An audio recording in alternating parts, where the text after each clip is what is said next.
Dia akan mencari orang-orang yang berbicaranya tidak bertanggung jawab. Orang yang akan pengkhianat bangsa kita cari mulai saat ini. Dan aku yakin seluruh keluarga saya TNI siap. Tatkala ada korban, maka TNI akan tempur dengan Polri. Jangan main-main. Tidak semuanya mengikuti Panglima. Karena semuanya adalah kebenaran. Dan rakyat sudah marah. Dan insya Allah rakyat sudah siap untuk mati. Militer memvonis Ruslan Buton sebagai pembunuh. Namun di mata warga, dia seorang pahlawan. Tak peduli masa lalumu kelam, yang penting hari ini kau pahlawan. Sekarang ini sedang viral perlawanan politik yang dilakukan oleh Ruslan Buton. Dia adalah seorang tentara yang diberhentikan dari TNI AD. Kesalahannya, menurut Mahkamah Militer Ambon terlibat pembunuhan. Selain dipecat, Ruslan juga dihukum penjara 22 bulan. Dia bebas pada akhir 2019. Kalau Mahkamah Militer memvonis Ruslan sebagai pembunuh, tidak begitu halnya di mata warga Kecamatan Lede, Kabupaten Pulau Taliabu, Provinsi Maluku Utara. Warga menganggap Ruslan sebagai pahlawan. Menurut berbagai tulisan online, termasuk berita fajartimur.com edisi 10 Juni 2018, Ruslan berhasil menghentikan kesewenangan seorang penjahat namanya LG yang dikatakan punya kelompok sadis. Mantan Kapten Angkatan Darat yang berpostur tegap itu saat ini menunjukkan bahwa dia ingin menyelamatkan Indonesia. Tak tanggung-tanggung, dia menulis surat terbuka yang divideokan. Video itu kemudian viral sejak 18 Mei 2020. Di dalam orasi video itu, Ruslan meminta agar Presiden Jokowi mengundurkan diri. Dikutip dari CNN Indonesia, Ruslan berkata, namun bila tidak mundur, bukan menjadi sebuah keniscayaan akan terjadinya gelombang gerakan revolusi rakyat dari seluruh elemen masyarakat, seluruh komponen bangsa dan berbagai suku, ras, dan agama. Gara-gara surat ini, Ruslan berurusan dengan kepolisian. Kemarin, 28 Mei 2020, dia dibawa polisi. Penangkapan ini sangat high profile, sampai-sampai Densus 88 itu turut. Ada sejumlah pamen polisi dan militer yang mendatangi rumahnya di Desa Wabula, Kecamatan Wabula, Kabupaten Buton, Sulawesi Tenggara. Nah, bisakah dipercaya bahwa Ruslan sedang melakukan perlawanan politik? Mungkinkah ada X factor dalam drama ini?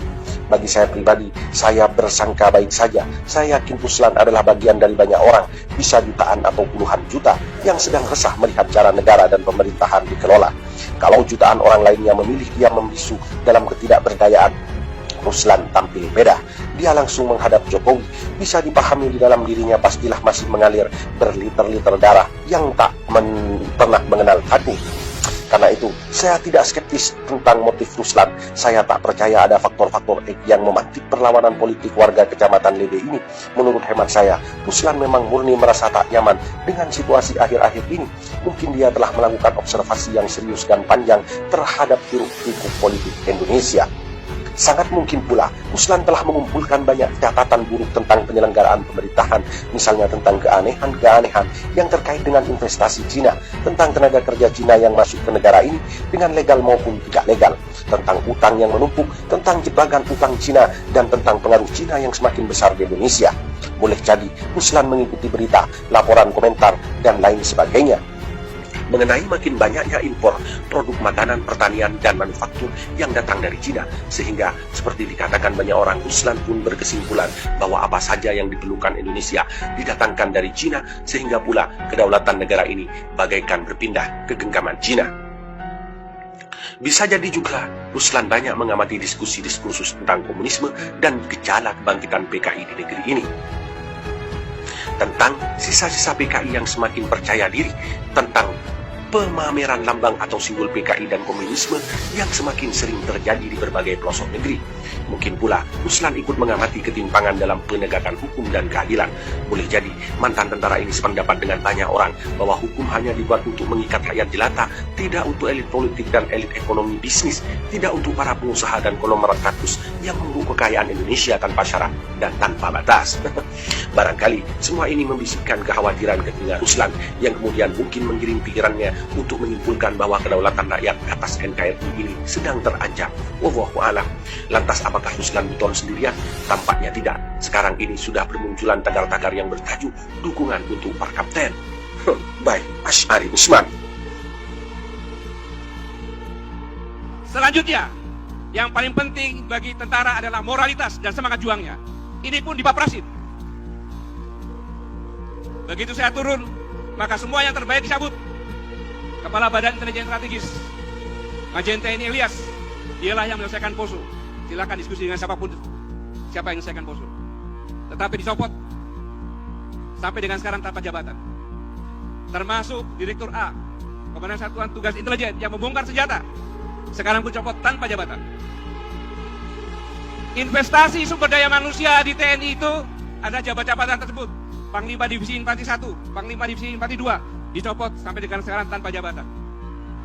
Komandan Jenderal Kopassus masuk Pangdam 13 Merdeka dicopot sampai sekarang tidak ada jabatan. Dan saya tidak akan menyebutkan orang-orang yang bermasalah menempati jabatan-jabatan strategis. Yang paling penting adalah setiap prajurit bertanya, apa tolak ukur keberhasilan? Padahal prajurit bukan itu yang dicari. Tidak bisa menggantikan TNI dengan cara itu. Karena setiap prajurit TNI, termasuk purnawirawan yang ada di sini, dalam hati nuraninya, dalam pikirannya, bukan mencari harta dan jabatan. Tetapi setiap prajurit TNI yang dicari adalah kapan dan bagaimana supaya saya bisa jadi pahlawan. Tidak mungkin bisa dikerdilkan. Oh, rakyatnya saja berusaha jadi pahlawan di sini, buktinya kok. Apalagi TNI-nya. Merasakan kebangkitan komunis sejak beberapa tahun yang lalu, tadi sudah disampaikan oleh adik satu, sejak dihilangkannya pelajaran PMP dirubah, sejak dihilangkannya sejarah perjuangan bangsa sekarang dihilangkan, Pak. Artinya generasi kita muda sekarang ini sudah tidak tahu sejarah, Pak. Mereka sudah tahu PKI itu masa bodoh, nggak berbahaya. Bagi saya sangat membahayakan. Ancaman PKI, saya bercerita sedikit, Pak. Apakah para pekerja Cina, TKA Cina yang masuk ini bukan merupakan ancaman, Pak? Saya dari Ternate, Pak. Saya dinas terakhir sebagai komandan kompi di Satuan 732 Raider di Ternate. Setiap saya pulang jam 2 malam penerbangan, di bandara itu hampir penuh dengan orang-orang Cina. Tidak bisa berbahasa Indonesia. Bayangkan, Pak. Saya contohkan satu. Sebentar, Pak. Ini menyangkut kedaulatan negara, Pak. Ya, sikat Pak. Kan Ya. Sudah setengah dua ini. Betul, sedikit saya minta waktunya, Pak. Ini menyangkut kedaulatan bangsa dan negara. Jadi, saya ada kasus ketika saya melaksanakan satgas di Pulau Taliabu. Di situ ada kelompok Cina yang banyak sekali. Ketika saya bertanya kepada kepala desa dan saya panggil 5 orang, saya panggil, tidak bisa berbahasa Indonesia, tidak bisa berbahasa Cina, berbahasa Inggris, dan tidak punya paspor, tidak punya visa. Dan saya tangkap. Malam hari saya didatangin satu letkol polisi, AKBP polisi, satu mayor tentara untuk menebus atau memanggil menjemput mereka. Saya tolak dengan ada imbalan satu kantong plastik uang. Saya tolak. Baik, Pak. Baik, Pak. Sikat, Pak. Ya. Sudah Artinya lebih. bahwa negara kita sekarang dalam ancaman, Pak. Negara kita dalam ancaman. Jadi saya mohon Ya. harus ada ketegasan dari pemerintah, baik Bapak Fadli, mungkin dibikin dalam bentuk MPR agar